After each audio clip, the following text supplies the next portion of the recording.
Hello,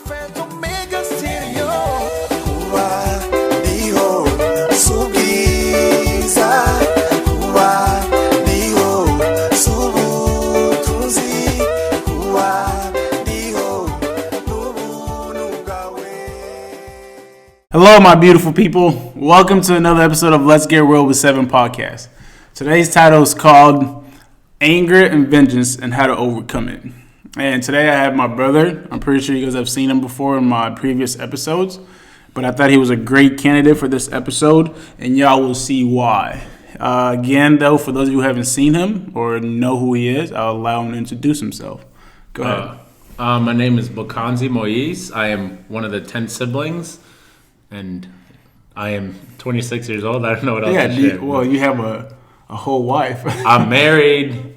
What's her name? You guys have also met her on this episode. Her name's Jenny Moise.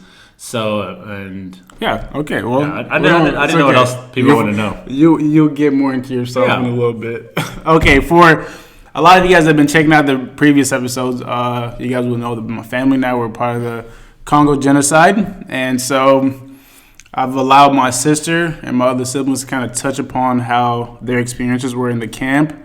And now I'll allow my brother to kind of talk about his side of the story. So we're in a concentration camp, right? We have John, Moses, and Amy. They're a lot older, and so they kind of are taking care of themselves in this camp. But you're in this in-between stage where you're too old to be staying in the camp with mom and have her take care of you, but you're also not old enough to be working for other people so you can provide for yourself. Mm-hmm. Also, even that, explain to people, what does that even look like? So what's a day in a camp look like for you when you were that young? Well, I think one thing is, so John and Moses, who are the two older boys in our family, so they were the one that would go do a bunch of stuff. So pretty much they would do anything the military people would ask, and hope of, at the end, they would give them something, food and stuff like that. But because we had such a big family, my role was, like you said, I couldn't work. I wasn't big enough. I was like 7 years old, so I couldn't go down and like get water or do any chores really, or do it well. Mm-hmm. So a lot of my role became, part of me was, that's when I decided I don't want John and them for me to be another mouth they have to feed or another person that they have to take care of. So if anything, I was just going to take care of myself so they don't have me as the burden. Because even though my sister was older, like Amy, she really couldn't go outside and work and all that kind of stuff. So I was just like, I just want to be one less person they have to take care of. Okay. And as a 7-year-old, saying that is hard, but at the time it was like, that's how I felt like I can help the family. Because I was like, it was like 5 younger people than me that they were already having to take care of, and mom. So I was like, having another person, like that's just a lot of people. So a day-to-day for me was, everything was different each day. I did a lot of stealing. I became so good at stealing to where there was a military family like having food or like a dinner thing on a table, and I was able to steal from them without them knowing. Like, I just got very creative with stealing. I got in fights for food. I really pretty much did anything I needed to do. Mm-hmm. I found food on the ground. There was just things that were like kind of like nuts. I don't know what they call them in English. I would dig in with my toes, and I literally would just find food on the ground. I tried begging. I would beg sometimes for food. But my day-to-day life, when those things weren't working out, would be, so all the older siblings that were also in there, because it wasn't just us, there was other families in there, would all now at this point go work for the military people. So they all knew these ladies give us a lot of food, or like, and this was all mostly behind their husband's back, because if their husband ever found out, it would be bad for all of us. So, but I just remember I would wait until one of them would work for someone, and then I would just keep walking around the house until the person invited me, which actually created more issues for me.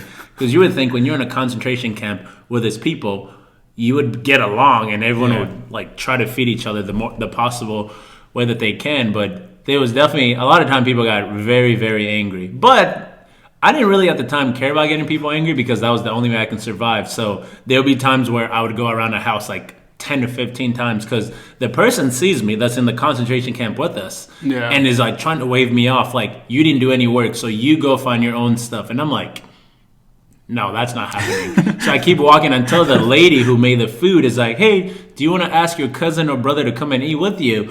And then at that point, it's like they can't say no. Yeah. So they're like, yeah, sure. So I would go in, and most of the time when I got there and I'm eating, I just start eating, and they're yelling at me, saying all these things, how they're gonna beat me up. But at that point, I just didn't care. Yeah. I'm like, okay, I'm getting a meal, another day where I get food, because in the camp, like that could be the only meal I get for that day for the next 2 days. Like I really didn't know how I was gonna get food. So when I had an opportunity, it was like, I really don't care if you yell at me or tell me that I'm an idiot or any of that kind of stuff. I was just like, I'm gonna eat. And you can yell. So most of the time, actually, I ended up eating more than those people because they were so busy yelling at me that I just kept eating. And then when I'm done, I say thank you, and then I would just leave, and then it will continue. So, but there's a few stories where I almost got beat up. There's a few stories where a lady, like one of I think they're kind of our cousin, but I'm not 100% sure. This story was probably the funniest one when I think of it now. At the time, it was like, that's the way I survived. But he went and worked for a lady, and I realized it's one of the ladies that gives us food. So I just made sure I was in the area where she can see me. Yeah.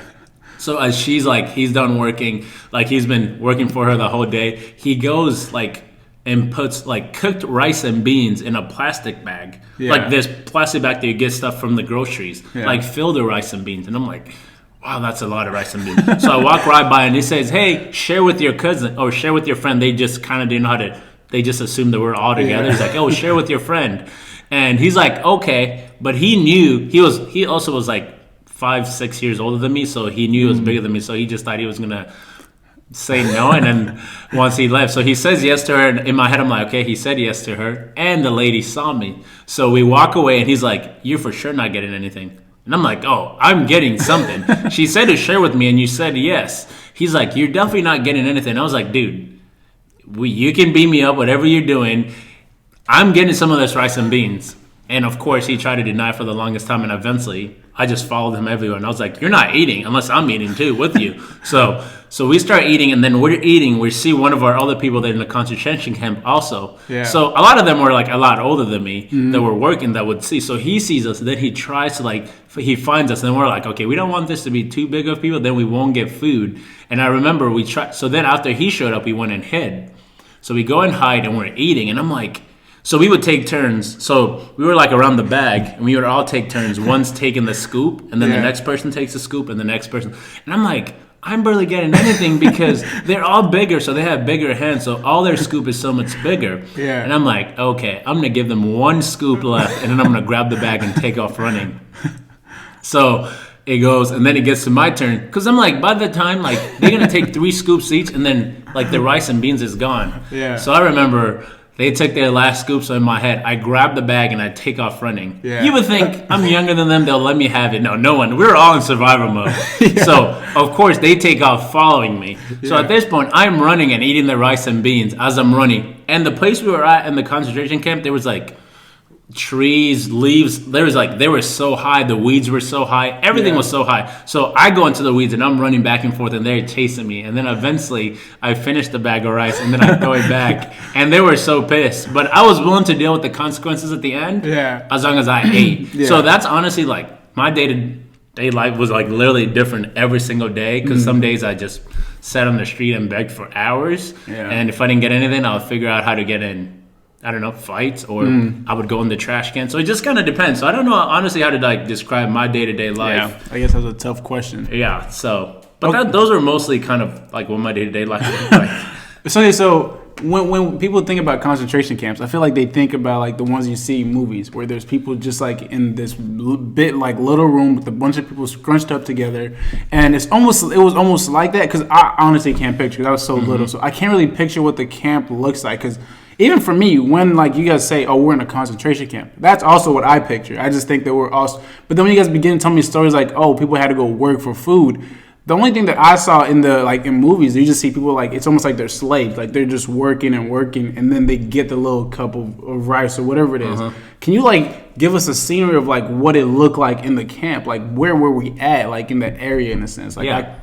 So the place we were actually at was kind of in the middle of a military base. So a lot of the people that were surrounding us were military people. So it was a huge abandoned house. Okay. The windows were broken. The doors were broken. It had 4 doors. So it was huge, like it was really big, and then there was doors on each side. So whenever it rained, it all flooded in there. So we had to pick everything. Also, the military people, there'll be times they'll come in with like grenades and saying, we're going to blow this place up.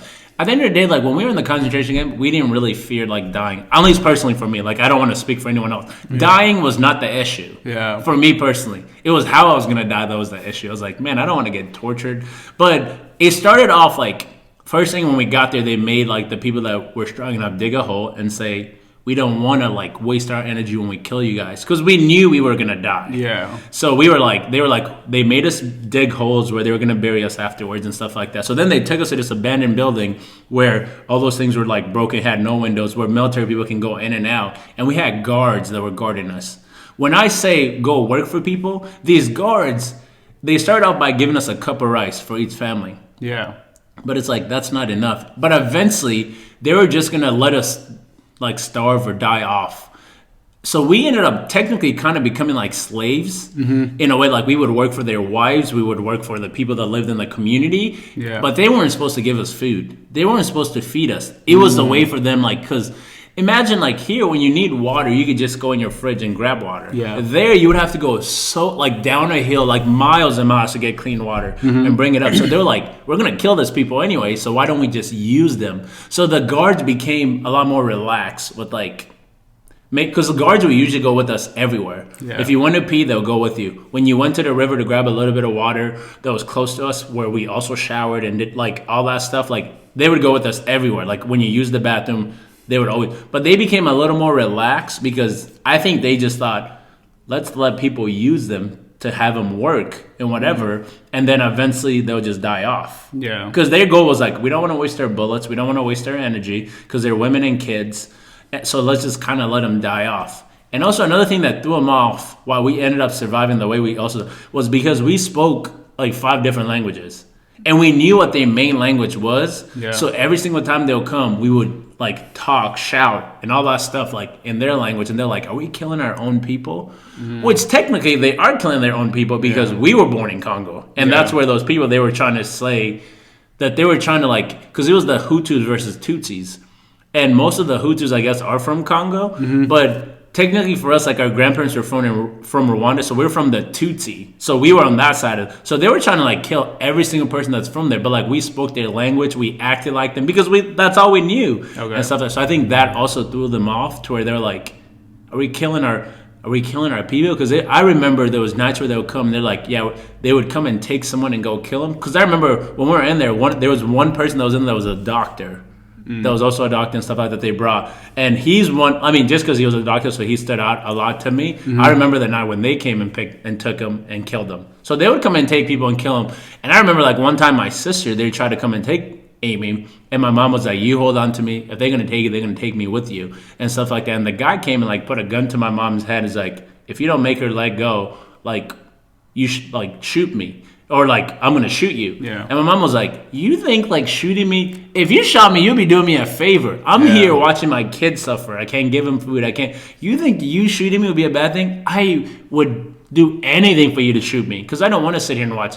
And so he was like, oh, we'll just come back tomorrow and like kill them and stuff like that. So it became like a pattern where they also just got lazy and relaxed, where they kind of just gave us more freedom to like roam around and beg, because there was people that couldn't do much, like they had to beg, like little kids, like some of the other people there that had like gone through a lot more, like Daniel and stuff like that, who couldn't like really do much of that stuff, that he had to beg and stuff like that. So I think they just became more relaxed, but I don't think they knew that they're the wives of the people that were feeding us. Okay. So I don't know why they didn't put the 2 and 2 together, because we were living for a long time. Like we were in there for 16 months. It's like, if you don't give people for that long, because they started out by giving us a cup of rice, but they took that away. So for 15 days, we didn't have food. Like we didn't have food, we didn't have water, so they were going to let us die off. Luckily in Africa, a lot of trees grow with fruits and stuff like that, and mango was one of them. One of the trees that was outside, so older people will climb up and like get the mangoes, and we'll have like a mango a day and stuff like that. And that's how, if I don't know if Christians talked about it in this, but like that's how his mom and like sibling that had just been born like 3 months before we got in there died, because they just couldn't, their body couldn't adjust to just eating a mango a day. So in that process, they ended up dying. But I think the guards just got lazy and more relaxed, where they kind of just let us do stuff more and become like those people's slave.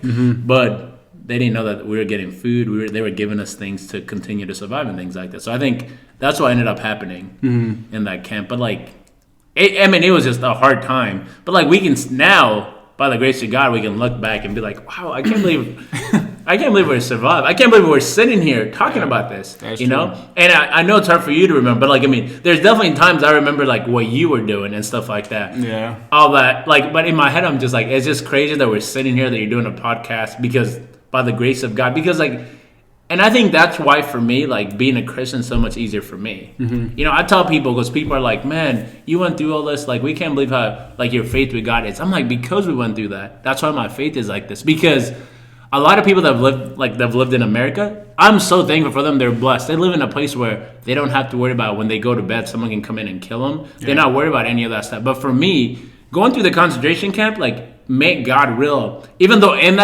when we were in it, God and I were not friends. I was not the biggest fan of God. Now that I'm older, I'm like, there was no one else that could have taken us out of there besides Jesus, besides God. So in my head, I was like, so it's easier for me to follow him and say, of course, I follow you with everything I have, because you literally took us where we shouldn't have been out of. And there was millions of people that died at that time. We saw people getting killed in many ways. So that also is like, man, I know God has a purpose for me. Yeah. Or else, why wasn't I one of those people? There was people that were better Christians at the time. There was people that were just better human beings than I was at the time. So why would he save me? So that's why now that I live, I'm like, man, I have to do something for the Lord, because he saved me for a reason. And I don't know what that is yet, but I continue to just serve him, and hopefully one day I'll figure that out. Hey, so that's all we're doing here too. So for me, the worst thing for me is like I never got to know who Dad was. I never got to really spend time with him. Like honestly, like I didn't even know how he looked like until one day. I didn't even know who it was. Maybe a few years ago, like I saw a picture of him. I was like, oh dang, that's my dad. Like honestly, if he didn't look a lot like you or Moses and them, I honestly wouldn't be able to believe that he was our dad. Or if he wasn't by mom while mom was holding us, I wouldn't be able to believe it, because I just never got to see him. What are your thoughts and how are you feeling? Like, what are your feelings when you find out that he's been killed? Yeah, so actually, I don't usually share a lot about the whole topic with Dad with people, but like for the longest time when I first came here, I blamed myself for Dad dying. Like I blame myself because what happened actually in the concentration camp, and it's like, this is probably the one thing that like gets me the most emotional, because I feel like if I didn't make the certain decision that I made, I possibly could have saved Dad, which is like, how would I have known at like the age that I was at? But what happened was, so the night, usually we had a traditional thing that we did in our family where we would pray, and then like at the end of the day, we would pray, ask forgiveness, and then go to bed. So the night when the military people came and broke in, Mom told Dad, like, because my mom at the time knew everything that was going on. Like we didn't know. Like as a kid, I was just like, oh, Mom's not letting us go outside the gates, because we had a gated place. So I was like, why? Like, that's just weird. I'm just thinking my mom just doesn't want us to get in trouble. But she already knew that the whole war was going on, and she also knew the older teenagers and like the dads were the ones to get killed first. Yeah. So when that happened, he went and hid. So naturally, as a kid, when all that people are breaking in, I go and hide too. So I run and I hide in under my mom's bed and stuff like that. And so they're calling people. They're like taking everyone's like, leave everything and stuff like that. So in my head. But then he got super quiet, and I'm like, so everyone's gone, and I'm the only one under the bed. And I'm like, so as me personally, I'm like, oh, I know we're probably going to die, but I want to die with the rest of the family. I don't want to stay here and be by myself and things like that. So then I start screaming for Mom. Then eventually they came and grabbed me and took me in. So fast forward to when we got here, Mom told us, and the way Dad died was because the reason for him, he turned himself in. We had enough money, so if Dad really wanted to, he could have, lived and had a life. But he felt like, why would I live a life knowing all my kids are dead, my wife's dead? So in an effort of trying to find us, he turned himself in. And when he turned himself in, they ended up killing the people, and that's how he died. So the reason I blame myself is like, man, if I would have just known and I stayed under the bed, then I could have been the person that because then Dad would have had me there and would have been like, he couldn't turn himself in because he would have had responsibility to at least take care of me and stuff like that. So I think that's probably the hardest thing for me to think of and stuff like that, because even though I also didn't have that crazy relationship with Dad, so I don't have a lot of memories, I have a few memories of him, and I knew what kind of human being he was and how much he loved people and loved Jesus.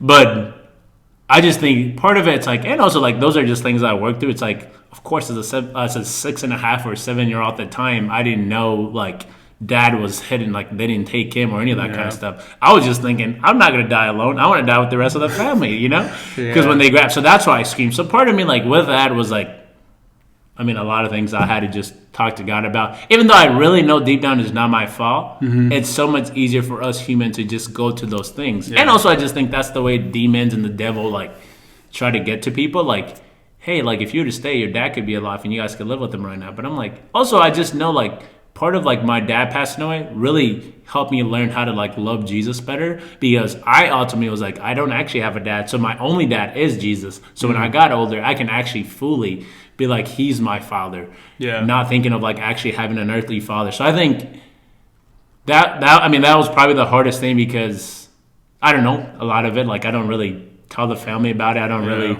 want them, because if I told any other family, they'll be like, that's so stupid, like it's definitely not your fault. But naturally, that's just like, I just remember when we first got here, that was probably like the hardest thing for me, was like thinking, man, like after I found out how dad ended up, I was like, I actually could have like probably saved him, like not knowing, because like they could have still captured us and killed us too also. But it's like just thinking of all that stuff, and then I think you guys could have came to America and somehow we could have ended up connecting, like all that stuff. But I think at the end of the day, this is not what, that wasn't part of God's plan, and I mean at the point I'm at now, I'm okay with it and stuff like that. So okay. All right. Dang. Yeah. I don't even know if I actually answered your question. I don't even know what question you asked.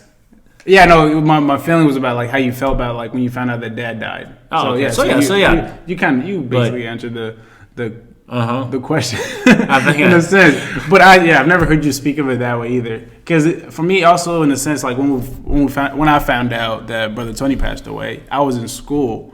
And I wasn't even planning on going back to Minnesota that year. I was like, I think I'm going to just stay home, because Brother Tony was sick. But he kept telling me, he's like, oh, I'm fine, just go back to school. And then in a way, find out that he had, like, and it was only like a couple days before I could come home and then see him again. But unfortunately, like a couple days before I was able to come home, he passed away.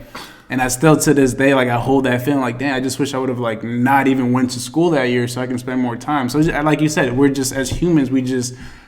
the devil and demon, like just the devil uses that to make you feel bad about yourself and feel like you're not a good person and things of that nature. So, and it's like those things that we regret. It's like that wasn't part of like, you know, the way you feel about Brett Tony. We can all go along the line and say how we even felt. I mean, I was here with him, and I still felt like, man, I should have spent more time. But I think we got to remember, like the way Brother Tony was. I mean, the day they called me and say he passed away, I knew they were going to tell me that, so I didn't even answer the phone. Like, they kept calling, the whole family kept calling, because I was in college also. But it's like, I understand why you feel that way, and I still blame myself for certain stuff that happened with dad, and, like, I don't even think I could control. But I think with that, it's like, we were here. So even if you were here, like, and I went and spent the night with Brother Tony while he was at the hospital, there was something in me that just never thought like, man, this could be one of the last nights I spent with him. Yeah. So I think at the end of the day, even if you were here, and he also would have never let you stop school to come here because he's sick. I mean, you know how Brother Tony was. He thought of so many people so much more.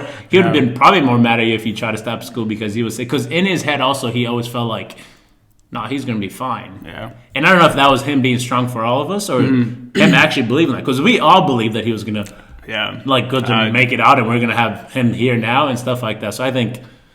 yeah, part of the devil is like getting in our head and making us feel like we did something when we actually like there's nothing we did. So, but no, that whole. But well, I guess we can roll into the podcast. We're getting off topic. But okay. So now we come to America, man. The topic is how to overcome anger and vengeance. And so you told me when I told you about starting this podcast, you kind of gave me some stories about how you felt when you came to America and your big plan to go back. My big master plan.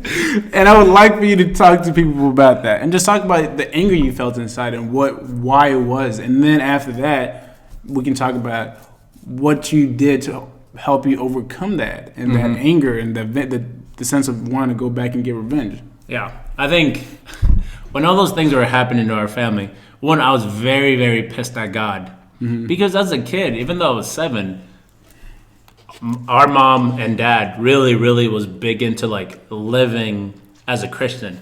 And like everything the Bible says, to like love people, to like how much God loves us. So as a 7-year-old, I was very confused and very pissed at God. One, because every story my mom told me was like how awesome God is to his people. Yeah. So I was like, my mom and dad were such great people that actually lived out like what a Christian should be. Like if my dad walked in the street and saw someone without a shirt, he would give him the shirt that he had if he had nothing else to help him. If he went like part of like even people in my dad's business take advantage of him because how nice he was and how loving he was and how much like he just cared about everyone having food, having like peace and a place to like live. They would take people in that didn't have a place until they can get on their own feet. Like even mom still does that now. But I'm like, in my head, I was like, man, I don't know two people better than like mom and dad that are living out what the gospel calls us to do or what Jesus calls us to do. So when we went to like the concentration camp and everything happened, I was like, no, there is no such a thing as a God. Because like if there was a God and he was the same way my mom was talking about, he would have never let this happen. Mm-hmm. Now as I get older, I understand like even Christian people suffer and all that kind of stuff. But as a 7-year-old, I'm like, this God sucks. Like, so he has all this power to stop this from happening, but he's letting his people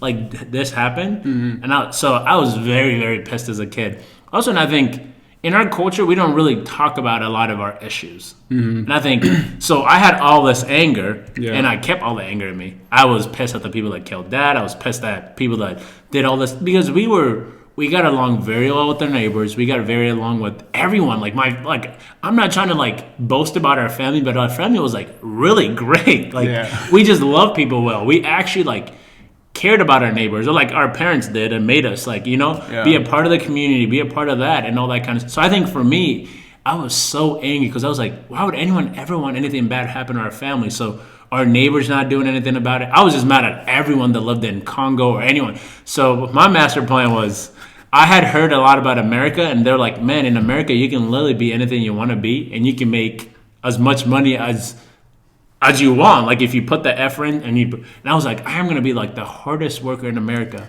and I'm going to be so rich and I'm going to create my own army and I'm going to take it back to Africa, the same place that all these things happen to us, and I'm going to kill as many people as I can. Anyone that had anything to do with our family, like I'm going to kill every single one of them. And that's like as a 7-year-old and like people like that know me now, they're like, there is no way you thought. I literally like my plan, like I never told anyone, but my plan was literally to come here, make a lot of money because I heard America like just gives you all the opportunity you want in the world.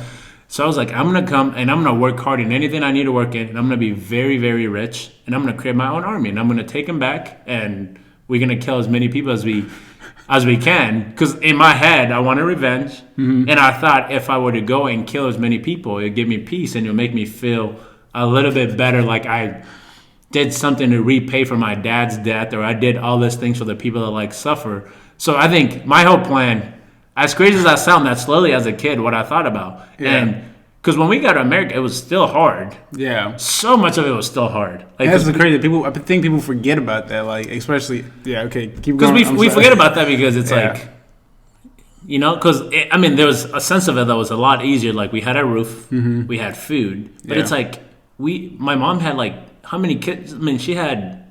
It was 9 of us because Nelly was back in Africa. Well, but 10 plus Pookie. And then her nephew. And so in my head, I'm like, she was raising all these people in a country where she doesn't speak the language. Mm-hmm. She can't even say hi. Like, hey, how can you direct me here? She can't go grocery shopping. So, like, that itself was, like, so hard. Like, so much pressure on my mom and the older siblings and all that kind of stuff. So it was definitely harder at the beginning. Mm-hmm. And it got better, of course, as time came, as we learned the language. And as Brother Tony and Mama D entered our life because that helped a lot. Yeah. But I think... my whole plan was, man, I'm going to come here, I'm going to create an army, a huge army, and I'm going to take him back. And, as a 7-year-old, I'm like, or like at that time I was almost 8, like I'm like, we're going to kill as many people as we can. Mm-hmm. But it's like, now that I think about it, it's just like, what? First of all, that's so stupid. Because one, I could have killed hundreds of people and that wouldn't have brought my dad back. And that wouldn't have brought peace. So we probably will get into that. You ask me how I got over it and all that kind of stuff before I jumped the gun. But I think... For me, I just had so much hate, and I think I didn't talk to anyone about it. Yeah. So why did you choose not to talk to anyone about it? I think for me personally, because of what happened in the camp, where I had to like be very independent. Like even the older I got, like, and it's something I'm still working on. Like we're talking to people more and getting better and stuff like that. And honestly, my wife helps me with that a lot because she's big into like talk about our feelings. Like, hey, what are you struggling with? Let's talk about it and see how we can help. Before, I never really, like even when we first got married, like that was like a problem that we had because I would have all those things happening with the family and I would never tell her until I was able to fix it. Then I'll tell her, oh yeah, this happened, but it's okay.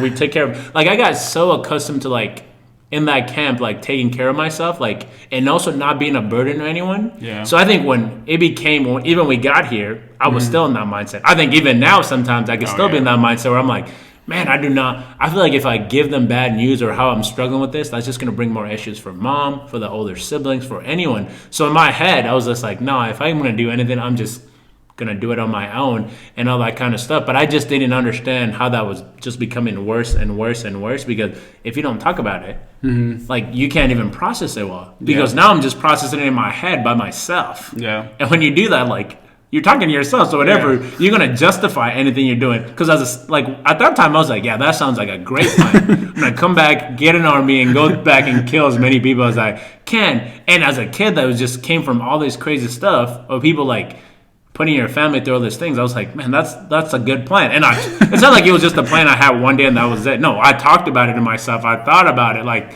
I just spent so much time thinking of, man, I can't wait until I learn the language, I become older, I have all these millions of dollars, and I can pay people for my army to take there and kill people. So I think for me, like, I think I played a role. I'd like to like fix things, I think. Yeah. So in our family, because when I became a little older, I think I have always tried to like figure out like ways to like help the family. Like I remember vividly, like when we were younger and my mom we learned the language and got a better job. And she would come to our rooms when she can and she would give us money. I never spent money on anything. So my mom occasionally would give me money and like I would always save it. Because in my head I was thinking, what if something goes crazy and she can't pay the bills or she can't do this? So I would save. And that's like as an 8th grader, I remember like there was times where like my mom couldn't buy anything or like one of my brothers couldn't buy anything and they would ask me to borrow. I didn't even have a job. But that was because for my whole life just saving anything she gives me, And I just hated, like, I remember my mom and I having a serious conversation because she gave me $100 and I said, no, I don't want $100. Yeah. Because like you think if someone gives you $100, it's like no one questions. But I was like, that feels like she's trying to take care of me. And I'm like, Mom, you give me food, you give me a roof on top of my head, you give me love. Like, I don't need the $100. Yeah. So she would come and try, because at the time, also as a mom, she always feels like she can always provide more. And I'm like, Mom, you've done a great job. So I think when she would give me the $100 and I was saying no, that was me still trying to be independent. And and that's my mom, like, finally, like, man, I finally can actually help you. Like, I can give you money to go have fun. And I'm like, no. So I remember, I don't know if the second or third time she did this, and, like, she was so mad at me. And we had to sit down and have a serious talk. And she's like, well, you're not letting me be your mother. You're literally, like, acting like you're not, like, you're not letting me love you. Because at this time, me giving you the $100 makes me happy. It makes me proud because this is the way I get to love you. Because even though, like, I can't help you with your homework, I finally get a good job where, because she was like, I don't know how long I'll have a good job. What if in the future I don't have a good job and I can give you the $100? When I can give you something, I want to be able to give it to you. I want you to be able to have fun with your friends, not having to think of money and all that kind of stuff. So in my head, I'm like, you're yelling at me for saying no to $100. You know what, Mom? From now on, I'm going to take any money you give me. So, but it's just like, I think with those things, like when I think about them, I was like, that's just a sense of me still going back to the concentration camp where I have to like fend for myself and figure out ways to help the family, but hard for me to like get help from someone else. And I'm working on it and stuff like that because I understand like, you can't do life on your own. Yeah. So you need people. So I think for me, those are the things that I struggle with. And I think I didn't talk to people because, one, in our culture, like, how often do we sit down, like, no one talks about issues. They just everyone kind of conforms into the same thing. And I'm like, and I always knew I was different from, like, so many people in our culture. So, like, which people see as a negative thing. So I'm like, I'm not going to talk to any of my issues with anyone. Like, I'm just going to keep it to myself and keep going with my plan until when I'm ready to take the military people and kill people, then maybe I'll tell people. So, okay. So, hit more about, like, how why is it important to talk about those feelings? Like, I know you kind of hit on, like, because you can't do anything on your own. Like, because we really can't overcome anything by ourselves. One, for us, spiritually, we can't overcome anything without God, Jesus Christ. But in the sense of just us, like, one another, like, because our family, for sure. And I think it really does have to do with the concentration camp and everything that happened, and not want to be a burden to one another. Dude, there's 10 of us. We had one mom who was trying to provide for all of us. None of us got individual, like, love. Like, a lot of, like, some of the American families who only have one kid, and they can give them all the attention, all the love. So in a sense, like, for us, we all individually had to grow up on our own in some way, shape, or form. And so you don't ever want to be a burden to that other person, or your mom especially, because you're like, well, she already has, like, 9 other people to think about. Like, why am I so important? So I want you to, like, hit on, like, why is it important to you now to be able to talk about those feelings? And for a person that's going through a similar situation where they're so angry and have all this grudge that they're holding in, why is it important for them to, like, speak out and share and talk about it? I personally think, and I mean, I'm not a doctor or whatever, like, so, but I think if you don't talk about something, you can't get over it. Okay. Like, I think if you're struggling with, like, an addiction or any of that, I've never been addicted to anything, so I'm not trying to, like, target people that get addicted. I'm just saying any issue. Like, for me, I kept it in for so long. Like, I think that's why I could never, like, it took me years and years to ever, like, even take a step in the right direction. I think the right direction, what do you mean by that? What's the right direction? I think the right direction is just talking to someone. Okay. Like, being comfortable enough, like, because I would share my concentration camp story to people, but, like, I never share with the deep things like I was struggling with until for a long time. You know, I think the number one thing is finding people that you're close with. Yeah. And then eventually just opening up a little bit, because I think the issue is now people think if I share something, now I'm a burden. But, like, you also got to understand the reason we share things is because if you call me someone that I'm like, I'm a really good friend of yours, or, like, you're really close to me, I should be able to, like, be a part of your walking through life with you when you're going through those things. Because think of it, if I'm thinking I'm gonna go kill people, you know, I'm gonna put this army together and take them back home and kill people. Like, if I talk to someone and a little bit in their right mind, they'll be like, wait, your plan is, like, do the same thing people did for your family? Like, that's, like, one, you're being a hypocrite. Two, like, that's even worse than those people. Like, you are a Christian, and you're saying you want to create an army and go kill people? I think for me, the reason you talk about it, it also doesn't have so much power over you. I think for me, the first time getting over a lot of things, because I eventually started talking to my mom, which she ended up pissing me off even more because I kept talking to her, not even about the situation going to kill people, about just the whole, because my mom started doing things, like she started her own nonprofit where she would go back and help people. And I was like, why in the world would you go help the same people that put you through all this? Yeah. You know? And for her, it was, like, so simple in her head. And I'm like, what? Because when I asked her that, she would say, look, we went through all that. By the grace of God, we survived, which means there's a purpose for us. And our purpose is to go and bring healing there, you know, and to go bring love there. And I'm like, I don't want to bring healing. I actually want to bring the opposite. I want to kill every single one of them, you know? So that would always piss me off because I also didn't understand really what, like, my mom was trying to do. Because in my head, I'm like, no, I don't want... Because my mom, like, even in prayers, even in stuff, she would pray for, like, every single person that had anything to do with, like, our family going through all that stuff, and pray for, like, forgiveness on them. Pray for peace. Praying for healing. Like, I'm like... what is wrong with this woman, you know? So in my head, but I think when I got older, I'm like, man, like, that is why our mom is, like, so incredible. Like, that is, that's what makes her her. It's like, you could do a million bad things to her, and whenever she gets an opportunity to love you, she loves you. Yeah. You know? Because in my head, when someone does something bad to me, I distance myself. Yeah. Like, even now, it's things I work on. It's like, if a friend hurts me, my natural reaction is like, well, God bless me with so many other friends. I don't need you, like, you know? But naturally, that's not what God calls us. I mean, he calls us to love our enemies.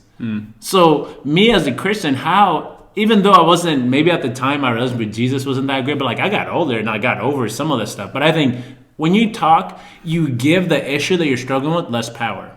Okay. You know, I think for me, like, when you actually open your mouth and say it, you know, the first time I ever felt free from, like, the people that hurt us and was at a camp in high school.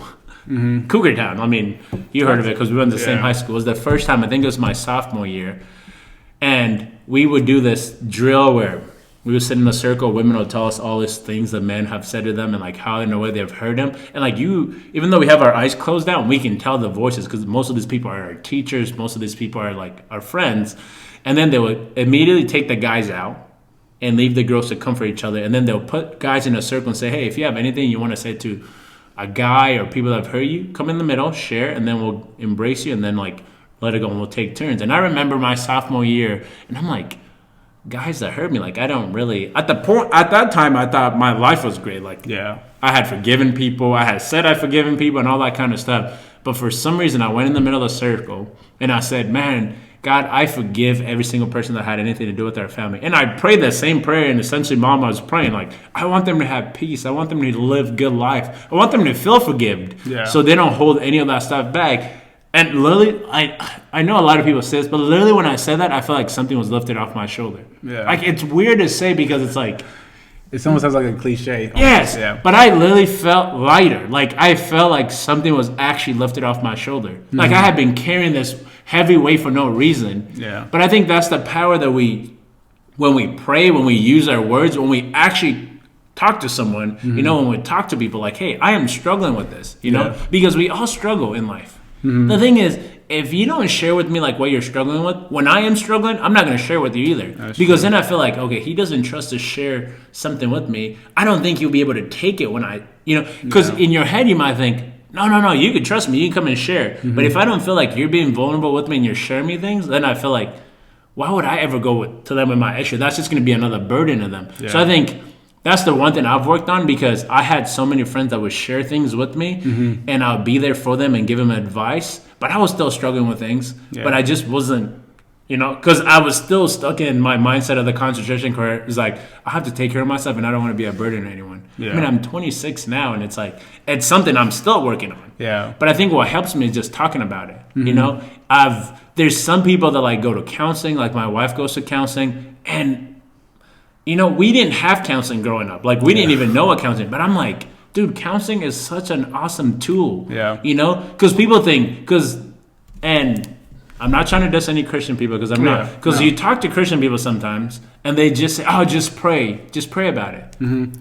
Dude, of course I prayed about it. Like, what? I'm a Christian too. Like, of course, the number one thing I do is I pray about it. But also, God created counselors for a reason. They just understand why you're thinking that way. They also just ask questions that make you think of things differently. They also ask questions that take you back 15 years ago. I'm like, why? What does that have to do with this? But like, you just step by step, like, learn about why you act in a certain way. I just think when you talk, whether it's in counseling, whether it's with a best friend, whether it's like a close sibling, you're giving that issue less power. Because you're able to talk about it. And hopefully the people that you share responds well and they're there for you and they listen. And if they don't have any advice, they just listen. Because someone just listening to you and saying, man, I'm sorry you're going through this or you're doing this. But, dude, how can we figure this out together? Because I think some people feel awkward because when people share with them and they act funny because they don't know, they feel like they're supposed to have this wise thing that they answer. Like, okay, Seth came to me in this big issue. I need to have like the answer. One thing I've learned is you don't need to have an answer. I just, if I share something big with you and you just listen, that itself is already big in itself. Two, when I say, okay, Seth, how do we figure this out together? You know, then I'm like, okay, whether we once every month, once every other week, we meet and talk about it, see how you're doing, how I can send you certain text messages or I can say certain things. I just think when you talk, you can figure out, it's better to figure anything out as a team than as one person. Whether you're married, whether you're not married, I think you and I trying to figure something out together is honestly going to be a lot easier than me trying to figure out. Because my strength might be some of the things that you're weak at. And your strength might be some of the things I'm weak at. But like when we're together, we can learn how to make the strengths and the weakness. But like we understand, like, okay, when I'm doing this on the computer, because I'm so bad at computers, I'm gonna have Seth step in and like, you know, help me with it. And the other things that you might not be good at, I might be good at. So you see, like, two brains are just better naturally. So I think for me, that's like been the hardest thing to like learn is just to. But I think me, luckily being married to my wife who likes to talk about everything, you know, and that's just how she processes things. I've gone from like literally not talking about anything to like now, like when something happens, I just share it. And at first it was weird. And at first I still fought through it where it's like, there's an issue. I'm like, I just don't want to be a burden to her. Yeah. But part of it, she's like, you're actually not letting me fully part of your life. When every single time something bad happens, you hold it and like you wait and you fix it and then you come and share with me. Now I'm not getting to be a part of like your healing process. I'm not getting to be a part of like every single part of your life. You know? So some people it's like, well, I don't have a wife, you know, I don't have a husband. Like you have close friends. Yeah. And if you don't have close friends, like you can find close friends that you build a relationship with. Because I'm not saying just go talk to anyone. Yeah. Because then you won't feel comfortable. Yeah. You know, but if you share with someone and you feel like they're just returning the same thing, it just kind of helps. So I think the number one thing that I've just learned is like when I actually share or speak things, like it just gives it less power. The addiction, it gives it less power. The issues that I've struggled with, it gives it less power. I used to never share my story. Like even the whole concentration, I used to never. People would ask me, "Where are you from?" "I'm from Boston." Like that was like my cover-up story. Like most of my friends even like at first I just never really shared my story and stuff like that, just because one, I was like, I don't want people to feel bad for me. I don't want people to feel like they have to now treat me differently. I was like, no, I don't want. God's blessed me with so many stuff. Like I don't need people to feel pity for me and all that kind of stuff. But I also understand God gave me the story for a reason. You know, when you use your story. Like it can actually heal people. It can actually bring people closer to God. So I think when I feel like in college when I learned that, I was like, man, okay, God, because I had only shared it with a few people, like my closest friends. But I think when I got to college, I'm just like, no, this is another opportunity God's given me. You know, like when I get the opportunity, I can share it. I'm not gonna go around and like, hey, let me share my story to everybody. But like when I get the opportunity, people ask, I tell them. Because then, and I'm hoping when I share. People see how awesome God is, not how awesome I am. Because I didn't do anything, that's honestly. True. Like, to get out of the concentration, I didn't do anything. You know, it was by the grace of God. So, like, when you share that, you're also sharing, like, man, look how awesome God is. I'm not sharing it to boast about myself because, honestly, I am a very weak person and I continue to fail. But by the grace of God, that's how I'm able to share my story. That's how I'm able to sit here and talk to you. Yeah. So I think when we share our story, it honestly, like, it's so unique because I'm hoping people see God, not see me. Because think about it, I was a 7-year-old. What did I do to get out of that? Nothing. Nothing. Literally, you know? So I think for me, I've just learned, like, talking about things, man, like, also, when I talked about those things, it just helps me see God's goodness even in my own life and how I thought he was so bad then and like how far we've come. Like it's just also the journey of like me being a Christian comes through that story, a lot of it. So I think when you share, you give all the bad things like less power, but then you get like almost encouraged and get more power. Like, oh man, I shared with them and they didn't think I was weird. Oh, they didn't like run away the other direction. They actually want to be a part of it. That also just encourages you to like work on the things, and you have someone to keep you accountable. Like, hey, I struggle with this addiction, or I struggle with this. Like, when you're talking to someone else, now I know. Okay, like if I came to you and I was like, man, I struggle with drinking. You know, so now you know, like when we go somewhere, like maybe you won't drink then, or, and maybe you just have soda, and I'll have soda with you. But also, like like man, every other week maybe I'll text him and be like, hey, how are you doing, man? How are you doing with the drinking situation? Then we can talk about it. And because I know you're gonna call me and talk to me, I'm like, now I almost don't want to also disappoint you.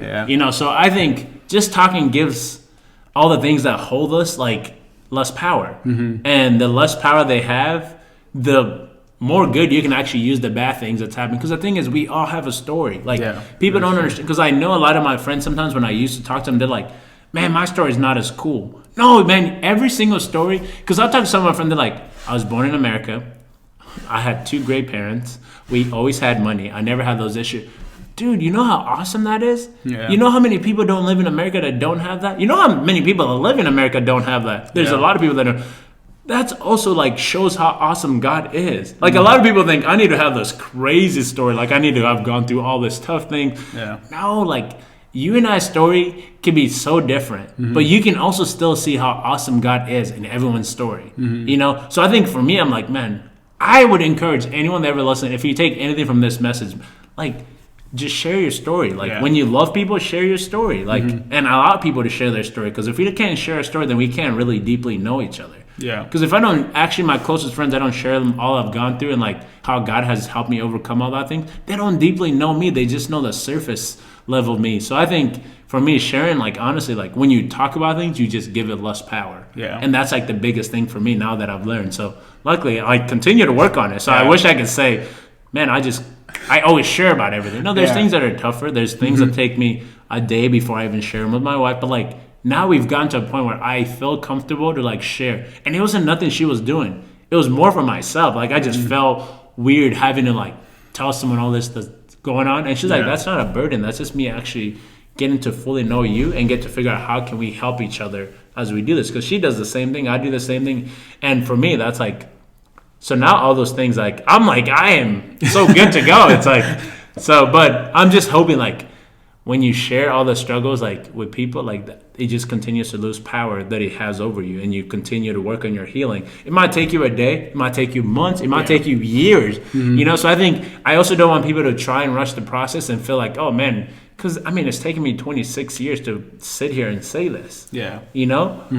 Like this didn't happen overnight. I continue to work on it. So I know I'm talking about it and it sounds like, man, all of a sudden now he talks to his wife about it. No, like that's not how it works. It's not that easy. You know, it takes time, but it's okay. Everything takes time. Yeah. Especially all the great things take time. So I think for me, just talking about it, it helps it lose power over me, which helps me open doors for other opportunities and things like that. So, yeah. Yeah, I have a few more questions, but I would like to, because I know so do you also think the reason why you just said all that is the reason why you've decided to write a book on your life and what you've been through? Or, okay, can you, for a lot of people don't know that you are writing a book.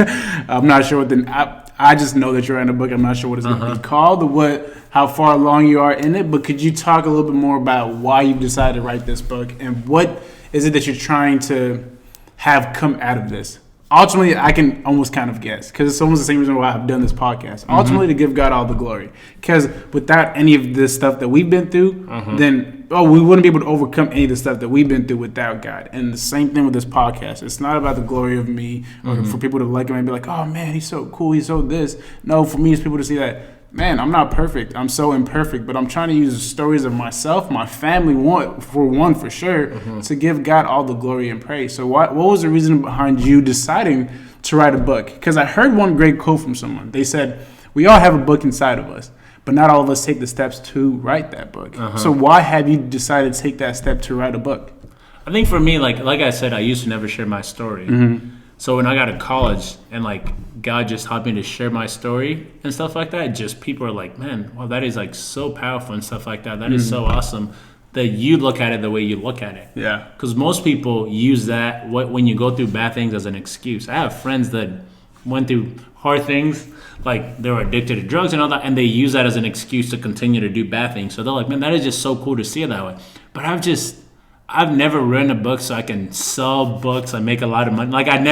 So in my head, I never thought I would write a book. In my head, I was like, and there's been people that are like, man, you should honestly write a book. One, to remember all the goodness God's had. Two, like, you don't know what, like, that could bring to someone else. I think for me, one of the motto that I try to live by as a Christian is like, man, if I can help one person get closer to God, I've lived a full life. I don't know how to call it. So I think for me, like when I fully started following Jesus, I was like, because naturally I get very passionate about things and I want to save the whole world. Yeah. And naturally I understand that's not possible. Like, you know, but so I took myself from, man, how do I save the whole world to like, man, how can I bring one person closer to Jesus? And I think for me, I just was like, everyone that people had told me, like, man, you should find this guy. He writes books and all that stuff. It was more for like fame. And I was like, I'll never. And so I prayed about it. I was like, God, if this is something, because my mom would also tell me, like, your story is unique. You need to like write a book about it. Because the cool thing is, God's given every single one of us like cool stories. Because it's weird, because you can interview any of the other siblings and their story is different. Yes, we went through the same thing for 16 months, but it wasn't the same thing. Yeah. You talk to any of the older siblings, they're literally gonna like, you know. Yeah. There's definitely some stories that connects because we were there together. Yeah. But like, what I was dealing with was so different than theirs. So my mom's always like, if we could, everyone needs to write a story because it's so different, but it's so the same at the same time. So for me, I was like, God, if you want me to write this, I just need to have someone that I can fully trust. Yeah. Someone that we can take time. Because I'm not a writer. Shit, I'm not even good at grammar, for God's sake. So I think, in my head, I was like, you need to like give me someone. You know? So God's just awesome. Oh, yeah, and one of my closest friends is an awesome writer. Like he is. And the more we talked about it, I was like, dude, I think if I would ever let anyone write my book, it would be you. Yeah. Because everyone else that my mom had connections with were like bigger people. And I'm like, if I had a bigger person, that's technically me. Not that you can't use someone that's big, but my friend like has never written a book, has not. I feel like him and I. And the thing is, I just wanted my book to be as honest as it could be. Mm-hmm. Like I wanted to be my words, not someone trying to make it better, like to you know. So like him and I, he was like, I would love to write your book, and I was like, okay. So from then on, you know, we both had like I was still in college. He was about to graduate college, got engaged. So we had a lot going on. So right now he's actually written the first 3 chapters, nice. And he's almost done with the 4th chapter. So, but like, and now he just has a lot more time to spend on it. Mm-hmm. So we talk about it. And the reason I wanted to write the book, it's like, man, like you're doing the podcast, like I do want to glorify the Lord, and that's one way. Yeah. And I think for me personally, I try to belittle myself and limit myself. Like a book about me, that's just weird. Yeah. Like that's just not me, you know. So I think whenever I say that's not me to God, somehow He always turns into something I end up doing. Yeah. So I think I just try to be as faithful as I can. And I also know I'm human, so I make a billion mistakes as I go. But I think for me, I'm like, man, if this book, one person that's gone through a lot of struggle could just see God in that book and find some sort of healing or find some sort of peace, I'm like, dude, that book, even if he only sells 1 copy, even if it's a copy that I give someone for free and it touches that person, like the reason I'm writing the book is that to me is good enough. So I think I've just switched my mindset to like, man, I need to save the whole world, to like, man, God, how can I bring one person to you? How can I love someone so good that they see Jesus in me and that brings them closer to Jesus? Whether they are black, white, Hispanic, Asian, like any race or any religion, whatever they're at, like how can I love people well? You know, and one of the things I've learned is like, whether you're from another religion, like we learn to like meet people where they're at instead of changing them. Exactly. That just brings so much like, so through that, like even like my book, it's like, I mean, it goes through like a lot of the things that I went through in the country, but also it shows at the end, like, man, how awesome God's been. Because coming here is not the easiest thing. But also just through that, I think part of it is just like my journey, like how God's been so good. But also I think a lot about my book is not really just fully talking about Jesus. Of course, like reading it, you'll understand, like it's, you like believe, I'm a Christian. Yeah. But I also didn't want to just target Christian people. Yeah. I wanted to write a book that like everybody can relate to. If you're someone from another religion, you read it, like you can feel something from God from it. You know, so I think for me, like the reason I'm just trying to not make myself smaller, because I always underestimate myself. I'm not smart enough. Mm-hmm. I can't write. I don't talk well. Like I just always think of all these excuses. And I think for me right now, I'm just trying to be as trusting as I can with God. Yeah. It's like, okay, God, if you want me to do this, open a door and I'll walk through it. Like that's literally like a prayer I pray every day. If like that's what you want me, if there's something you want me to do, if I'm being too comfortable here, if I'm like doing that, like just open a door and I'll trust you and I'll walk through it, and then whatever comes next, we'll figure it out together and things like that. So I think for me, I'll just try to like, as this whole book, like just not give any excuses and let God use it however He's going to use it. And I just pray the prayer, God, let this book just touch one person. Yeah. Let one person get closer to God because of this book. So, but I honestly never thought I'd ever write a book. Like if I'm being honest, if someone 3 years ago told me you're going to write a book, or 4 years ago, oh man, I've been out of college for a while. 4 years ago, like I would have said, no, you're crazy. That's so stupid. Like that's just not me. So, you know, so there's a lot of things now I'm like doing where I'm like, I used to think that's not me, but it's like actually, you know, because when God puts a passion in your heart to just love people and bring people closer to God, like you don't know how you're going to do that. Yeah. I always think, oh, maybe at my job or when I'm at church or when I'm just walking, being nice to people. But like you actually just don't know, you know, how you're going to reach people.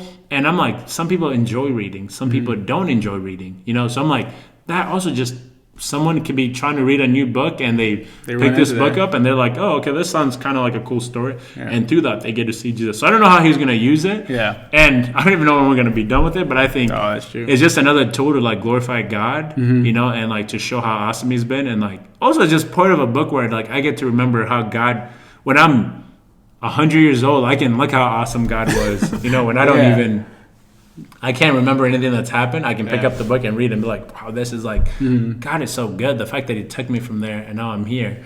So I think for me, it's just like another tool for God or to reach people, that I'm hoping will reach people for God and stuff like that. So, yeah. I think a lot of times, just as humans, we tend to, one, like you said, like make ourselves smaller, but we forget that there's someone greater than we are. And in a sense of like, where we're weak, that's where he's strong. Where we lack wisdom, that's where his wisdom come into play. And I think we get called to do things that we feel like we can't do because God knows then if you accomplish it, he gets the glory. And ultimately, that's what we're trying to do. So right now, I would like to take the time for anyone that has an idea or a thought or anything in mind. Maybe it's not your thought. Maybe it's something that God wants you to do for the glory of him. And stop worrying about what you can and can't do. Those things, he will take care of it. Because for me, I felt like God placed this podcast in my heart to do it. I was like, dude, I've never done podcasts before. Like, why have I been chosen? But as you know, I've talked to you and everything that has been going on, like I was not in control of a lot of the things. Everything God either previously in the past set it up to where like it will meet me up in this moment in time to be able to work out for the glory of God. And so, to just make it short, just where we're weak and where we think we're not good enough and we lack, God's supposed to come in and take the glory. Because we're just vessels. God uses us. And we end up getting the fame in a sense, if you think about it, because God really doesn't he doesn't want the money or anything. We end up getting the benefits. But at the end of the day, we end up giving God all the glory. We're just a vessel. And we just have to allow God to use us in any way. But to continue on the podcast, we kind of sidetracked again. But let's talk about for the men out there. In our culture, as a man, you're supposed to be strong. I remember one time, like, we all know I'm more of the sensitive one in the family.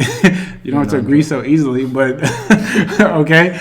But I remember one time I was crying, and Mom was like, "No, stop crying. Like, you're a man. Men don't cry." Because in our culture, is this sense that like men are supposed to be strong, tough people and can't really talk about their feelings.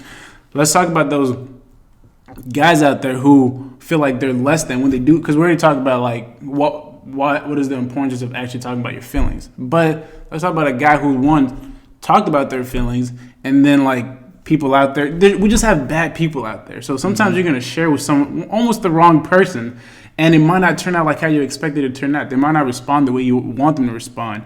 And also for the guys out there who feel like, oh man, I don't want to talk about my feelings. I don't need a counselor because it's weak. Then they feel like they're this less than.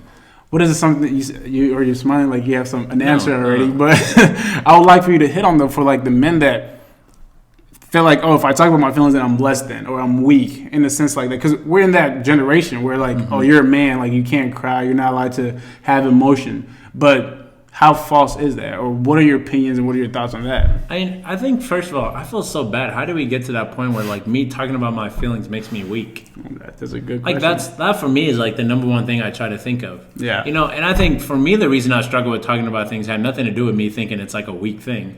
And it's also, like, just because someone's more sensitive than you doesn't mean they're any weaker than you. Yeah. Because if there's other things that I do that, like, might look more, like, not as strong. But I'm like, I think for me, I just ask myself, how do we get to the point where like me sharing tough things that I'm going through become like a weak thing?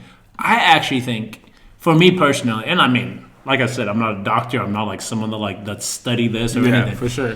I personally think it shows you what kind of man you are if you actually are able to share with the things you struggle with. That's actually more powerful than me hiding things. Because now you're hiding through your issues. You're hiding through like, it's like you're hiding through the bad things that you're going through in life. I think what makes a real man is being able to like own up to the things that you've done. That's bad. But also to be able to say, hey, Seth, man, I struggle with like this. That makes me more of a man.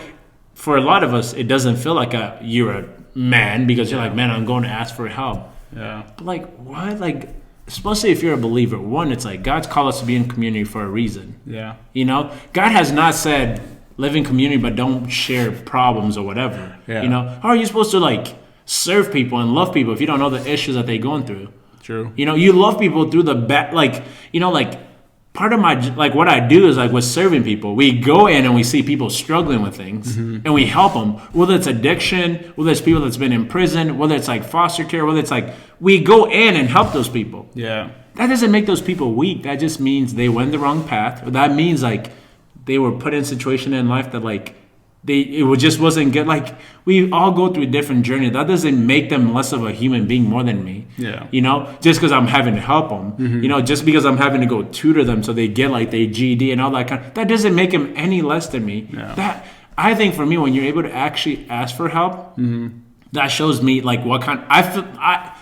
Once again, this is my opinion. I feel more of a man now when I have issues and I can go ask for help. Because if you were to ask me like 5 years, I just never talked about my issues. And it kept killing me a little bit inside. It kept just like, now I was like using my issues as an excuse. I was hiding behind it. It was like, I was afraid to go these places. Because what if they did this? Because what if they did this? Because of my issue. And I got to be a man, so I got to be tough about it. Yeah. But no, if someone hurts you, if like something's wrong, I think you're more of a man. If you can go and say, hey, man, I messed up. Yeah. Dude, can you help me with this? I think God just called us all to live in community for a reason. And if you're not a Christian, I just think when you're still given so much power to the issue like that you're struggling with, because you're not talking about it. And I don't know how we've gotten to these things where it's like, man can't cry, man can't do this, man can't show emotion, man can't be sensitive. It's like, wait, what? Because think about it. God created so many different kind of men. Some don't cry. Some cry. Some are more emotional. Some are not. So when we say that, like, we also got to understand, especially as Christians, like, when you're making fun of men that are more emotional, more like, you're also making fun of God in some way. Yeah. Because God has created all of us in His image. So if He's created us in His image and, like, we're a lot like God, you know? Because, like, being more emotional, it's not a negative thing. Yeah. Like, what makes that a bad thing? That just means you talk about your issues more, which I think actually is a positive thing. You know, being tough and me holding everything in, eventually it blows up the wrong way. Yeah. Like, I mean, my plan was to literally come here and like create a whole army and go kill people. Yeah. Because eventually that's what was going to happen, because it was going to just like, I've been consumed by the issues that I'm struggling with. But the more I talk to people, now it's like, man, I love people. I would never I can't imagine what someone would have to do for me to even ever think of killing someone. Yeah. So in my head, I'm just like, when you talk to people, you know, you talk to people that just come from, like, that think differently. And you sit down and they give you different advice. Like, man, this is why I wouldn't go and kill people. Yeah. You know, because you're being a hypocrite. You're doing the same thing they're doing. Now you're leaving their family the same way that they left your family. It's like, two wrongs don't make a right. Like, you know, so I think for me, like, I personally think when people say, and I'm not trying to like excuse I've made those jokes. Yeah. Like, it's like so ingrained in us. Like, well, I tell people, oh, you're being so emotional. Stop being a crybaby. Stop being like all this stuff. Like, I say that, but like, do I believe any of that? Like, I for sure don't believe any of that. Like, I know, like, maybe you and Andre probably, when I think about our family, were the more like emotional people. But I'm like, maybe as a kid, I was like, okay, Seth's more sensitive and Andre's more. But in my head, I'm like, now that I'm an adult, I'm like, no, it's cool that you're actually more sensitive, because it's like, it's cool that you can talk about your feelings. Because also think of some of the people in our family that are not sensitive, where they hide behind everything. Yeah. They never talk about things. That's actually more hurtful and more harmful to them, that they're being man and they don't talk about their issues. Because how do we fix it if we don't talk about it? Let's not. We can't really just like keep it in the man. But yeah, we're saying man because people use that for manly. It's like, oh man, you got to be tough. You got to be whatever. But in my head, even when I just think about our own family, we're very close. Yeah. But just think of the family members that we have that don't talk about their issue.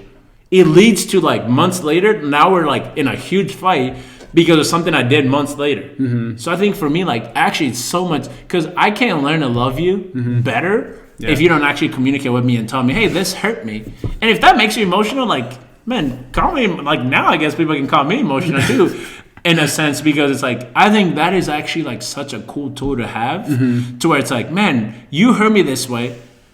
This is why it hurt me. Now I have to make a choice. Like, if you come to me and say, hey, you hurt me this way, there's one thing I can be, oh, forget Seth, I can care less. Sure, be a crybaby. Or I can say, man, I am not loving Seth correctly the way I'm supposed to love him. Like, how can I love Seth better so he doesn't feel this way?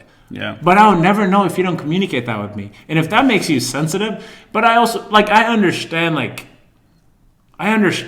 people saying all this negative things about guys for not, like, if it was like a physical thing, like, oh, you need to be stronger. Because I think guys are supposed to protect their, like, women, and like part of like I think personally for me, like I'm supposed to protect my wife. But that whole sensitive thing, I'm like, man, I love the fact that my wife is very sensitive and I've gotten to learn how to be more sensitive through her. Yeah. I think it's such a unique thing because one, if you can't communicate with people, we can't read minds. I wish I could read minds. Yeah. If you don't communicate with me when I'm hurting you, I can't actually learn how to love you better.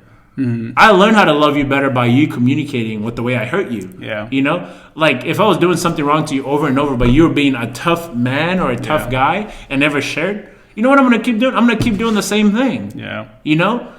Or even, like, if I continue to do something, like, and you've shared with me, it's like, I catch myself maybe here and there and say, oh, man, I shouldn't have done that. Like, and maybe apologize and stuff. But I just think, I don't understand why we've gone to the whole thing of, like, men need to be tough. They can't talk about their emotions. You know how many times I've heard that? Like, men are not supposed to talk about their feelings. Men are not supposed to talk about this. I'm like, so how do we get to know men better? Like, how do I get to know someone better if they can't talk to me about their feelings? Yeah. Also, how is your wife supposed to feel comfortable to talk to you if you never share nothing with them? Because you're supposed to be tough. Like, how does that make you tough? You know? Like, that doesn't make you tough at all. That doesn't make you any stronger. That doesn't make you any... That actually makes you weak because you're not having enough courage to be able to share your thoughts. So I think for me, like, man, when I think... And I mean, I'm not trying to excuse myself because I probably made fun of you for being emotional more than everybody. You know? For sure. So in my head, I'm like... Now that I'm an adult, like now that we're older, I'm like, man, I know I'm just still like do things that's gonna probably annoy you in that sense. And I might even... But that's also like we've trained our brain to think that way for so long. Like my natural reaction, even though I don't believe in that anymore, it's like, oh, Seth did something. Oh, Seth's so sensitive. Yeah. There's nothing actually wrong with being sensitive. Like that itself, there's really nothing because that's just who you are. That's how you were created. You know, I don't want you to be like me, and I don't want to be like you because we're individual. Like we're very unique in our own way. But I mean, as a kid, I also think with siblings, I've realized even now when I think about it, we do things just to annoy each other. Oh, for sure. Like, I feel like you're not getting fights, and I know, because I know you so, I know what gets you to, like, what takes you off even more. Yeah. So, naturally, like, I've been thinking about it. I'm like, naturally, a more responsible person would just be like, I know it's going to get him more mad. I need to not do that. But naturally, as siblings at least, I'm like, no, I actually know how to push his button even more. So, I'm going to push it more. So, I think... Those are the things I'm also still working on. And not just with you, but like most of our siblings. Yeah. You know, I've just realized there's more of a pattern with our siblings because I'm like, I mean, I know you guys better than I know anyone else. So I think for me, I've just learned like, oh, I haven't learned. I'm still working on it. Or I think of it a lot later and I'm like, man, I did that to Seth on purpose. Yeah. You know, like I know what's going to take Seth off. So what am I going to do? Option A, like love him better, like actually understand that that's what's going to make him mad. But as the other side of me as a sibling, I'm like, no, that's what's going to get Seth more mad. I want to push Seth's button to see how like crazy he can go and stuff, which I don't think is right. But the whole sensitive and emotional thing about men, I think I wish there was a way we can reteach our brain to not even say those things. Yeah. Because that also makes people that are more emotional not want to share. Yeah. Feel like they have to hide and pretend to be something that they're not.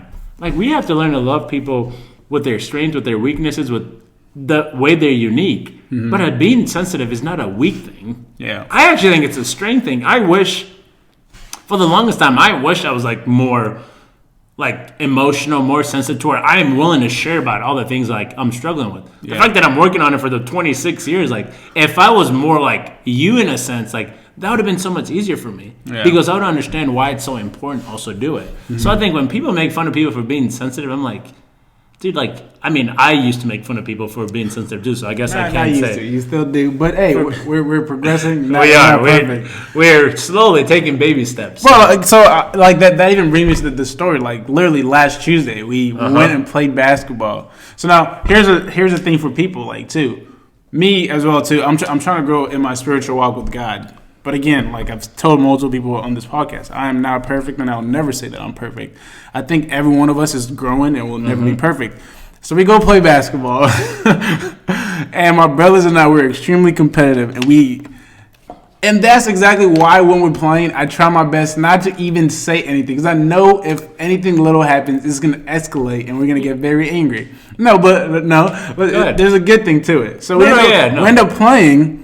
and we both just end up getting super angry. One for me is because there was a lot of other things that I've been dealing with, trying to keep it to myself, like we've talked about, like as a family, like we hold on to things that we don't talk about it, which I still am. It's just a personal thing that I'm trying to go through, but was going through a lot. And then you push those buttons, the right buttons at the right day while we're playing basketball, where we're already super competitive. You know, I get into it. It's almost, people think that everybody get in a fight. It never is going to be a fight, but people assume.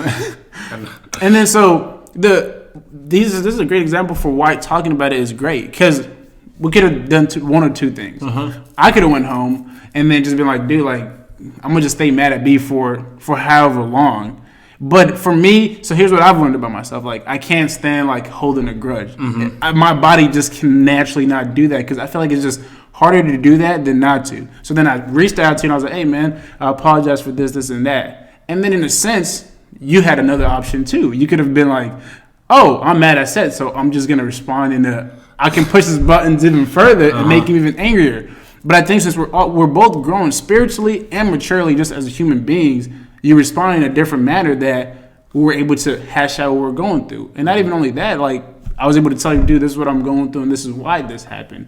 So for people out there, man, like, this is why I think it's so important to talk about your feelings. Because if you and I just were like, okay, we're not going to text each other, that's not fixing anything. Now I'm holding a grudge, you're holding a grudge. The next time we see each other, it's only going to be more grudges that's going to come out. It's going to be more like fighting, bickering. I'm going to start throwing jabs at you. You're going to try to throw jabs at me. Nothing healthy comes out of holding anything.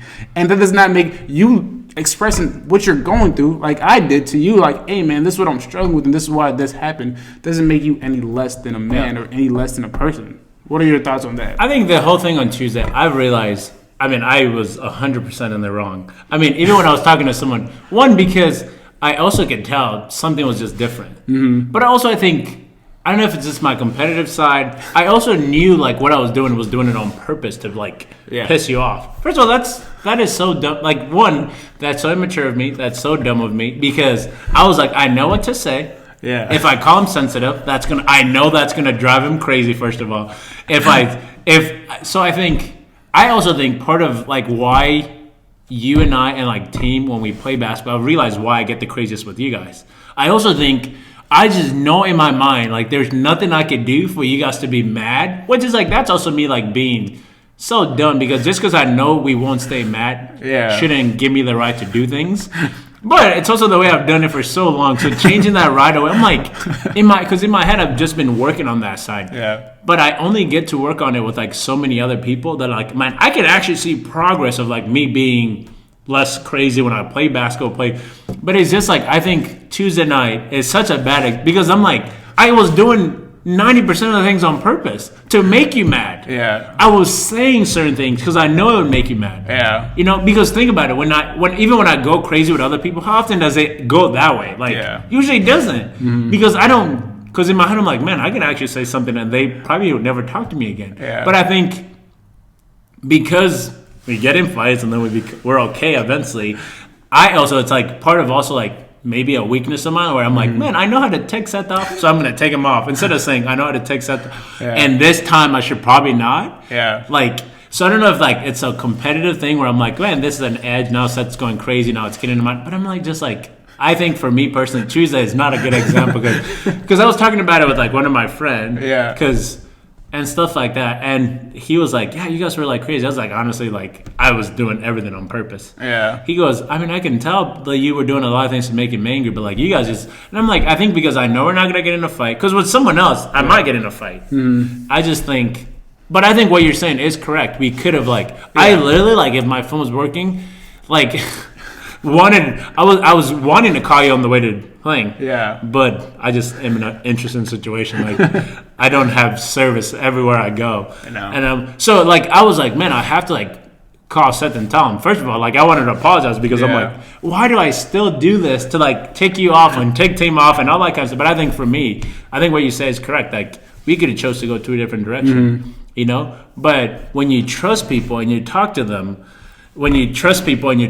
it's like, it's super, and you just have conversation about that. Like, look at us. We also understand we were both at fault in a certain way. Even if I think I'm like, I definitely was like at bigger fault. I just think part of being a man, like, and being mature is like actually talking about it. Like, hey, I'm sorry I hurt you this way. I really actually didn't mean to hurt you, even though I was doing it to hurt you. Yeah. Which I don't know if that even makes sense. Like, even though I was doing it on purpose at the time to make you mad, I actually didn't actually mean to truly hurt you and stuff like that. Mm-hmm. But I think that's the power of talking about things. So even though I might not be good at it next time we play basketball, but now I have it in my head, like, man, I need to work on, like, actually not pushing Seth's button just to make him angry. Like, I'm arguing calls that I know you're right in. I'm like, just because I know it's going to rub you off the wrong way. So I think for me next time, it's not even more of like, man, I'm going to fix everything. Because no one's going to, like, I'm not going to be perfect the next time we play. Mm-hmm. I just think just having that in the back of my head, where instead of it going for like 40 minutes, maybe it only goes 39 minutes. Like, that's just a progress where it's like, it's getting better. Even though it's little, I'm like, I can actually think about it like, okay, I'm doing that on purpose. Because I knew I was doing it on purpose, but I almost wasn't thinking about me doing it on purpose until I left. I was like, why was I literally doing this, like, piss Seth off on purpose? But I think that's the power of talking about things. Mm-hmm. Can you imagine, like, if we didn't talk about it, then the next time we see each other, then it's awkward. Then, like, it creates this podcast. Then it like just creates more issues for no reason. When we know, like, both of our hearts how much we love each other and how much I care about you and all that stuff. And I also know the same thing for you, like, and how much you care about me. I just think that adds just so much division for no reason. Yeah. Like, we both got heated playing a sport. Like, you know, you had things going on. I was doing things to piss you off even more, but, like, I know we were doing that. So, like, being a man is actually apologizing for that and saying, man, Seth, I'm sorry, like, I shouldn't have done that, and I'm working on that. Mm-hmm. And you saying, I apologize for this, you know, and I'll work on that.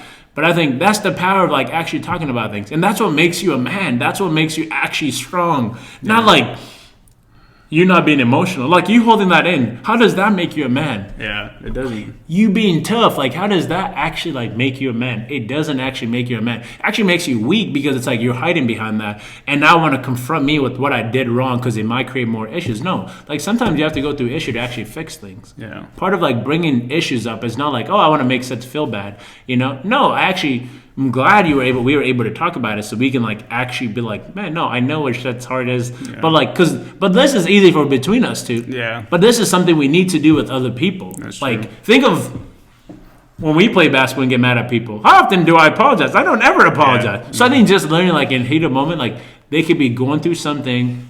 I could be going through something. So I think just learning, actually, man, I'm sorry, man. I know sports can bring out the worst in me, but I'm working on it and stuff like that. So I think for me personally, like, the power of talking about things, actually in my head says you're more of a man than, like, you hiding behind that and, like, trying to be tough and not talking about it. I think it's good to talk about issues because that's also how you get better at doing those things. Now, just me having it in my head really actually helps because I'm thinking about it. I don't want to do that to, like, I don't want to push Seth's button, even though I might. Now, instead of pushing all 15 of them, I'm just going to push 10 of them, you know? So I'm just working until we get to the point where I'm like, okay, when we get in an argument, it's more of actually the argument. I'm not doing it on purpose just to get you worked up. So I think for me, talking about things is just the only way we can actually learn to be a better human being and also just be better at, like, loving the people that we're going through those things with. So I think it actually makes you more of a man when you talk about things and hide behind your issues that you're going through. So, yeah. Well, I think that wraps it up for, unless you have anything else to touch upon. No. I think this has been the longest podcast. I know. I feel like whenever we do podcasts, we forget that we're doing a podcast and we start just talking. So I think... Hey, and that's the beauty of it. We need to have strict lines. No. This is all you can talk about, and you have 10 minutes. So no, man. But, hey, thank you again, guys, for showing up, listening to the podcast. Just want to let you guys all know that I love you and I appreciate it. And I hope someone out there, man, get something out of this. Again, we're not trying to say that we're perfect. We don't do everything correct. We're far from that. We just are trying to grow spiritually, mentally, physically, just as human beings. So, as always, God loves you. I love you. God bless and stay safe. Thank y'all. Love y'all.